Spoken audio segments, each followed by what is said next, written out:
जय हिंद सभी फौजी पेंशनर बंधु। आज आपके लिए बड़ा ही खुशखबरी भरा खबर लाया हूँ। हाँ मित्रों, जिसके लिए हम सब पिछले 5 वर्षों से इंतज़ार कर रहे थे, वह आज आ गया धमाका के रूप में। वो आरोपी 3 1 रैंक 1 पेंशन 3 थर्ड वर्जन। हम लोगों ने अभी वो आरोपी 1 देख लिया, 2 देख लिया और अब 3 देखने जा रहे हैं। हम यहाँ विस्तार में बात करेंगे। कई लोगों का यह कंप्लेन होता है हमारे प्रिय मित्रों का कि आप थोड़ा लंबा वीडियो बनाते हैं। इसी को मद्देनज़र रखते हुए हमने एक सीरीज बना लिया, श्रृंखला बना लिया, जिसमें हम टुकड़े टुकड़े में करेंगे। तो यह उस सीरीज का पहला वीडियो है जहां कि आप इंट्रोडक्शन के रूप में देखेंगे कि किस तरह से OROP 3 को हम धमाका की श्रेणी में रख रहे हैं। तो यहाँ आप देखेंगे इस वीडियो के तहत कि OROP 3 जो कि लगभग सबको धमाका के जैसा ही लगेगा, लगभग 90% जो रैंक हैं, क्वालिफाइंग सर्विस वाले हैं, ग्रुप वाले हैं, इनको लाभ हो रहा। कुछ लोग ऐसे हैं सूबेदार या कुछ लोग जिन्हें नहीं हो रहा है, तो वह भी एक धमाका के साथ आगे बढ़ें और फिर इसका रिवाइज वर्सन होगा। आप इस वीडियो में देखेंगे कि मैं संक्षेप में OROP का इतिहास के बारे में बात करूंगा, इसके माइलस्टोन, अभी तक कौन कौन से स्टेप्स इसने OROP 3 पूरा कर लिया, इसके कौन कौन से खास बिंदु हैं, इस पर हम आप पर चर्चा करेंगे। और OROP 3 के क्या क्या लाभ हैं, फायदे हैं, इसके टेबल के एनालिसिस, तमाम बात को हम आपके समक्ष प्रस्तुत आज करने जा रहे हैं। यहाँ आप देखेंगे कि यह OROP 3 जो कि डिफेंस पेंशनर के लिए, एक्सक्लूसिव डिफेंस पेंशनर फौजी बंधुओं के लिए है। हालांकि हमारे ही डिफेंस डिपार्टमेंट में ही जो सिविलियन काम करते हैं उनके लिए लागू नहीं है, सिर्फ फौजी बंधुओं के लिए जो यूनिफॉर्म में रहते हैं और उनके परिवार के पेंशनर, पारिवारिक पेंशन जो वीर नारियां होती हैं, वो भी कवर हो रहे हैं। यह OROP 3 जैसा हम सब अवगत हैं कि 1 जुलाई 2024 से लागू होगा और जो 30 जून 2024 तक जो रिटायर हुए हैं, ये सब इसमें कवर होने जा रहे हैं। यानी कि 1 जुलाई 2024 से पहले जो भी रिटायर हुए हैं, ये सब कवर होंगे। मित्रों, हम आप सबों से विनम्र निवेदन करते हैं कि लिविंग हैप्पीली चैनल में अगर अभी आप पहली बार आए हैं तो अवश्य ही सब्सक्राइब करें, लाइक करें, कमेंट करके पूछें, बताएं, अपने सगे संबंधियों के साथ भी साझा करें। इससे YouTube का एल्गोरिथम इस तरह से है कि लिविंग हैप्पीली को आपकी तरह ही बढ़ने का, ग्रोथ का, विकास का एक अच्छा अवसर मिलेगा, ताकि हम बेहतर, बड़ी से बड़ी टीम लेकर प्रामाणिक जानकारी आपके समक्ष प्रस्तुत कर सकें। आप बेल आइकन अवश्य ही पुश करें ताकि आपको नोटिफिकेशन मिले। अब मैं बात करता हूं संक्षेप इतिहास की। हमने अभी तक जान चुका, आप लाभार्थी भी हो चुके होंगे OROP 1 का। OROP 1 का जो PCDA प्रयागराज का सर्कुलर था, इसका नाम है 555 जो कि जारी किया गया था 4 फरवरी 2016 को। इसके एप्लीकेबिलिटी का जो डेट था 1 जुलाई 2014 से, जो कि 4 किस्तों में 4 इंस्टॉलमेंट में हमें एरियर मिले थे। और जो वीर नारियां हैं, फैमिली पेंशनर हैं या अवार्डी हैं, इन्हें सिंगल एक मुश्त लमसम में दिया गया था। इसके बाद आता है OROP 2। OROP 2 का सर्कुलर का नंबर जो है 666 है, जो कि इशू किया गया था 20 जनवरी 2023 को। इसका रिवीजन का जो एप्लीकेबिलिटी डेट था ठीक OROP 1 से 5 साल बाद, यानी कि 1 जुलाई 2019 से। यह भी 4 किस्तों में दिया गया था और वीर नारियां को लमसम एक मुश्त दिया गया था। अगर OROP 3 के लाइन माइलस्टोन की बात करें कि क्या क्या दूरियां अभी तक ये कवर कर लिया, तो सबसे पहले जो गवर्नमेंट ऑफ इंडिया के द्वारा कैबिनेट अप्रूवल इसे मिला, इन प्रिंसिपल सैद्धांतिक जो अनुमोदन मिल गया इसको सबसे पहले। उसके बाद OROP 3 का नोटिफिकेशन हो गया, जो कि 10 जुलाई 24 को मिनिस्ट्री ऑफ डिफेंस के द्वारा किया जाता है, लेटर नंबर 1, ये letter number so and so के द्वारा। तीसरा माइलस्टोन है कंकरेंस मिल गया इनको फाइनेंस डिवीजन, जो इनके अंदर ही है, फाइनेंस मिनिस्ट्री के अंदर ही 12 अगस्त 2024 को इनको मिल गया था। इसके बाद अगला आता है पॉलिसी लेटर जो कि बड़ा ही अहम है, जो अभी सबसे रिसेंट घटना है। DESW जो कि department of ex serviceman welfare ministry of defence ministry के अंदर ही सेना भवन न्यू दिल्ली में स्थापित है। यह 4 सितंबर 2024 को ये पॉलिसी लेटर जारी किया और इसी पॉलिसी लेटर पर ही आगे की कार्रवाई संपूर्ण निर्धारित है। इसी पॉलिसी लेटर का ही एग्जैक्ट जो भी टेबल दिए, जो भी पॉलिसी, सब PCDA प्रयागराज के द्वारा लागू होना है, जारी करना है। OROP 3 का सर्कुलर आपने अभी तक देखा कि 555 OROP 1 का था, 666 OROP 2 का था, तो हम अनुमान कर सकते हैं कि 777 OROP 3 का होने वाला है।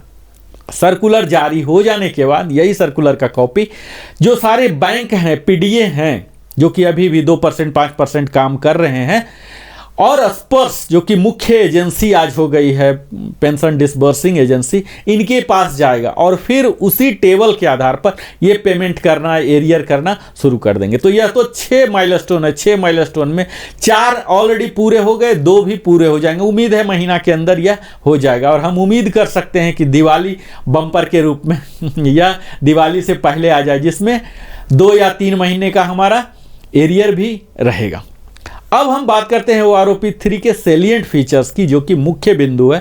मुख्य बिंदु में यह आप देख लीजिए कि हर 5 साल के बाद इसे रिवीजन का प्रावधान किया गया, जो कि OROP 1 में ही ऐसा बनाया गया था।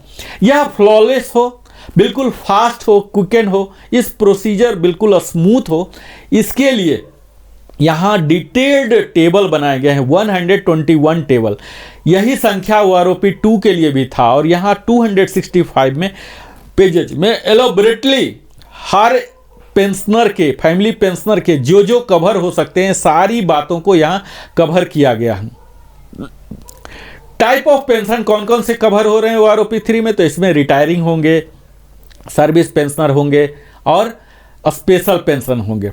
यहाँ OROP 3 में डिसेबिलिटी के तहत आते हैं invalid, liberalise disability, war injury pension including disability element, impairment relief होते हैं, वार इंजरी एलिमेंट होते हैं, वार इंजरी रिलीफ होते हैं। तो ये सब कवर होने जा रहे हैं। अगला है इसमें ordinary, special, liberalise family pension cover होंगे, जो कि किसके लिए कवर होंगे, तो यहाँ कमीशन्ड ऑफिसर रहेंगे, ऑनरी कमीशन्ड ऑफिसर, जिसमें ऑनरी फ्लाइंग ऑफिसर होते हैं, ऑनरी फ्लाइट लेफ्टिनेंट होते हैं, JCO होते हैं, जिसमें JWO वारंट ऑफिसर, MWO होंगे, ये सब कवर होंगे, और अदर्स जिसमें सार्जेंट, कपल, LSC, AC ये सब कवर होते हैं। इसके साथ ही NC जो कि एयरफोर्स में ज़्यादा होते हैं, बाकी सब में बड़े कम होते हैं, नॉन कम्बैटेंट इनरोल्ड, इन सब के लिए यह लागू होगा। यहाँ कौन कौन कवर होंगे, तो निश्चित है हमारे पेंशन डिफेंस फोर्सेस की जैसे ही बात की जाती है तो सबसे बड़ा भाई आर्मी है, फिर एयरफोर्स है, नेवी है, तो इन तीनों के तो होना ही होना है। इसके बाद DSC जहाँ के री एम्प्लॉय होके जाते हैं आर्मी, एयरफोर्स, नेवी से, जो दूसरी पारी के लिए जाते हैं, सेकेंड री एम्प्लॉयमेंट के ऑप्शन के लिए जाते हैं। फिर टेरिटोरियल आर्मी को भी इससे लाभ मिलेगा, कुछ समय के लिए एक स्पेशल स्किल के साथ अपने एक्सपीरियंस लेने के लिए टेरिटोरियल आर्मी में ज्वाइन होते हैं।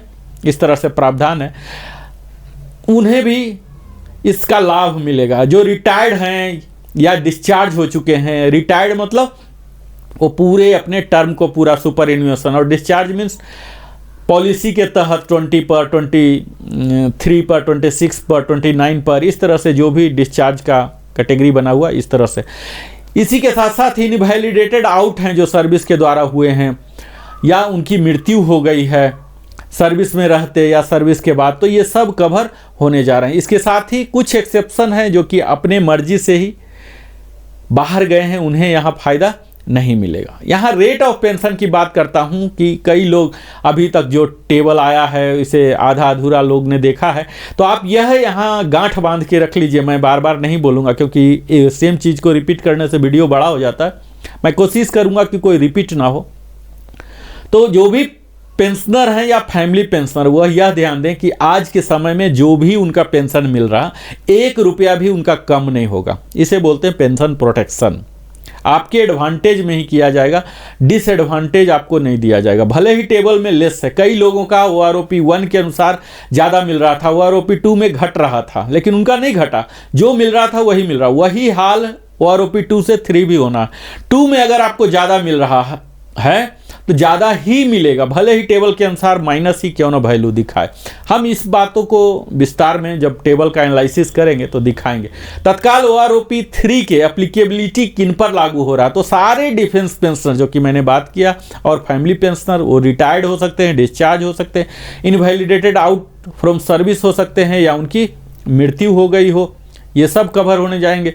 कमीशन्ड ऑफिसर होंगे, ऑनरी कमीशन्ड ऑफिसर होंगे, जेसीओ होंगे, अदर्स होंगे, नन कम्बटेंट जो इनरोल्ड होते हैं, एनसी ये होंगे, आर्मी, नेवी, एयरफोर्स के होंगे, डीएससी के, टेरिटोरियल आर्मी के, और एक्स स्टेट फोर्सेस जो कि पेंशन, फैमिली पेंशन जिनको मिल रहा है वो भी इसके लाभार्थी बनेंगे।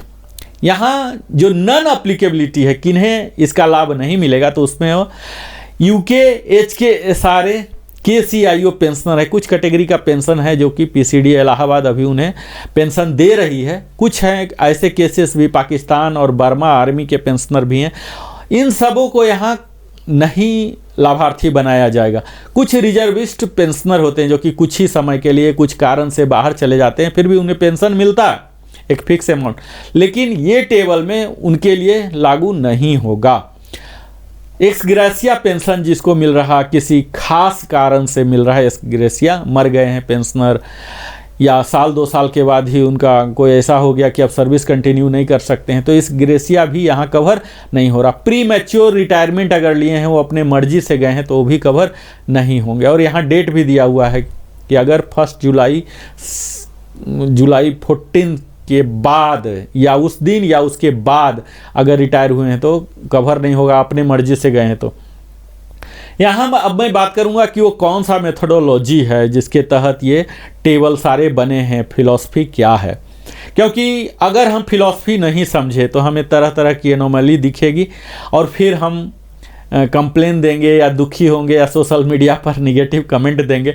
मेरा यहाँ आपको बताने का मकसद सिर्फ एज इट इज़ उन्होंने जो फिलॉसफी बनाया है उसको मैंने रिसर्च किया, पढ़ा, अध्ययन किया और उसके आधार पर बना रहा हूँ। अब ये मत समझिए कि मैं इस सर्कुलर के पक्ष में हूँ या विपक्ष में हूँ, जो भी है उसे मैं एज इट इज़ बताने का आपको प्रयास करूँगा।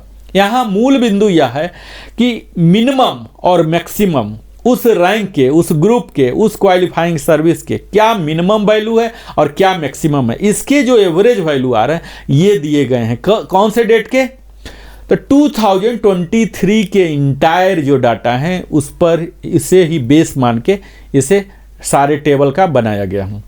यहाँ क्वालिफाइंग सर्विस हमारे पेंशन के लिए आप जानते ही होंगे कि क्वालिफाइंग सर्विस जो है बड़ा ही अहम भूमिका निभाता है और कई जगह ऐसा हुआ है कि क्वालिफाइंग सर्विस ज़्यादा है लेकिन पेंशन उतना ही फिक्स किया गया है। तो ये इस तरह से हो जाता है कि कई जगह क्वालिफाइंग सर्विस जो आपका है उसमें या तो जीरो रहे हैं या कम डाटा रहे हैं, इसके वजह से वो डाटा कलेक्ट नहीं हुए हैं, तो फिर नीचे वाले अवेलेबल थे तो नीचे वाले और ऊपर वाले को कवर कर लिया गया है। तो इसमें आप देखेंगे कि कई लोग को माइनस भी चला गया है या बराबर रह गया, तो कई लोग ये दुखी होंगे कि हमें हायर क्वालिफाइंग सर्विस होते हुए भी हमें रिवीजन नहीं किया गया, अपवार्ड रिवीजन। तो ये एक एनोमली है, इसमें गवर्नमेंट को निश्चित ध्यान देना चाहिए क्योंकि हर व्यक्ति का सैलरी हर साल बढ़ रहा है, तो पेंशन घटने का या पेंशन स्टैग्नेट होने का मतलब नहीं हो जाता। जब OROP 3 कल्याण के लिए, लोगों के रिवीजन के लिए, बढ़ने के लिए है, तो फिर कोई भी ऐसा लॉजिक इसमें क्लाउज में होना ही नहीं चाहिए कि वो वहीं रह जाए। हमें लगता है, ये मेरा एक व्यक्तिगत विचार है कि जब सैलरी हर साल 3% बढ़ रहा है तो पेंशन भी 3% हर साल बढ़ना चाहिए। इसमें क्या दुविधा है, क्या संदेह है? तो इस तरह से क्यों नहीं टेबल बनाया गया? टेबल बनाने के पीछे कौन सा फार्मूला लगाया गया ये शायद सॉफ्टवेयर वाले ही जान पाते होंगे। कोई क्लियर कट हमने पूरे टेबल का अध्ययन किया, मैं टेबल का विश्लेषण आगे करूंगा। कोई भी ऐसा टेबल नहीं उसके फिलॉसफी दिखे, हालांकि वो सब के पीछे एक ही थीम होना चाहिए था कि सबका अगर 3% पर ईयर है तो 5 साल के बाद हो रहा, तो 15% तो ऐसे ही इंक्रीज हो जाना चाहिए था, लेकिन यहाँ नहीं दिख रहे हैं, कई निगेटिव में भी जा रहे हैं। तो कहीं ना कहीं एनोमली है और मुझे लगता है इसे सरकार देखेगी, पीसीडी इलाहाबाद देखेगी, अगले बार में देखेगी या एनोमली के बाद देखेगी। तत्काल हम उस पहलू पर न बात करके एज इट इज जो आरोपी 3 का है उस पर मैं फोकस करना चाहूँगा अपने वार्ता को आज का। वो आरोपी 3 के अगले जो हैं, जो मेथोडोलॉजी में उन्होंने लिया है रैंक के साथ भी आप यही देखेंगे कई जगह टेबल में कि हायर रैंक को भी लोअर रैंक के बराबर दिया जा रहा है, या कई जगह तो कम भी हो गए हैं अपवाद के तौर पर।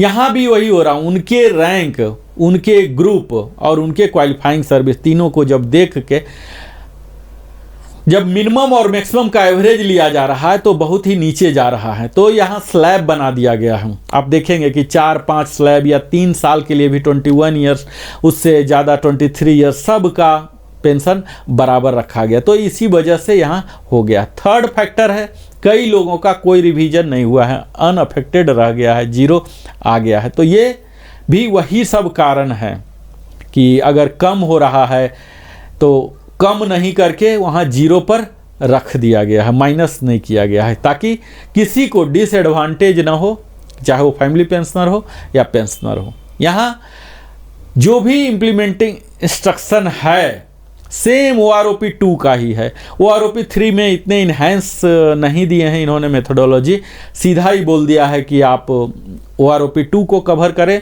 चूँकि स्पर्श के पास ही चला गया। 95-98% आप रख लीजिए कि उन्हें ही करना है, पीडीए को इसमें कोई पीडीए बचा नहीं। और बाकी जो भी टर्म एंड कंडीशन थे वो सब वो आरोपी 2 को ही कॉपी यहाँ किया गया है और सीधे बता दिया गया है कि आप उसी के अनुसार होगा। तो यह वो आरोपी 3 का धमाका था। आप अगर हमारे चैनल को सब्सक्राइब नहीं किया है, सब्सक्राइब करें, लाइक करें, कमेंट करके पूछें, बताएं, अपने सगे संबंधियों के साथ साझा करें और बेल आइकन तो अवश्य ही पुश करें। अब मैं आपको टेबल का एनालिसिस, वो सब टेबल का एनालिसिस करके बताऊंगा कि किस तरह से आपको वो टेबल होने जा रहा है। तो अभी तक आपने वीडियो देखा, इसके लिए बहुत बहुत धन्यवाद। और मैं अब आपको जय हिंद करता हूं और अगली यात्रा में लेके चलता हूं जहां कि मैं पूरे टेबल का विश्लेषण करूंगा। मुझे लगता है यह वीडियो बहुत ज़्यादा बड़ा ना हो जाए, इसके लिए मैं टेबल की अलग से वीडियो आपको बना के दिखाऊं तो ज़्यादा बेहतर हो। इसलिए मैं तत्काल इस वीडियो को यहीं पर रोकता हूं। जय हिंद।